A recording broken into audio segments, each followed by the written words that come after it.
Hello partner, my name is Rafael. My chosen the job are the doctor and architect. The doctor. What are the advantages and disadvantages of this job?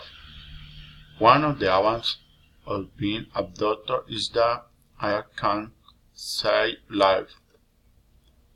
And one disadvantage is that you have a lot of responsibility and you earn little money.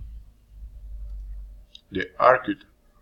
What are the advantages and disadvantages of this job?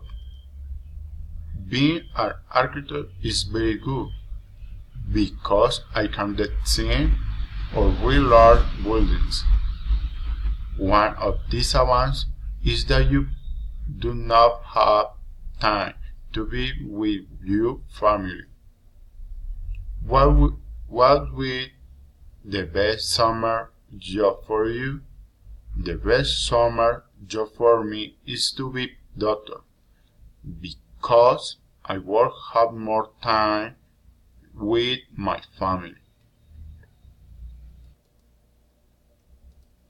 The difference between your work and your ideal job. The difference between my work, my ideal job, is a kind of notable life. Thank you very much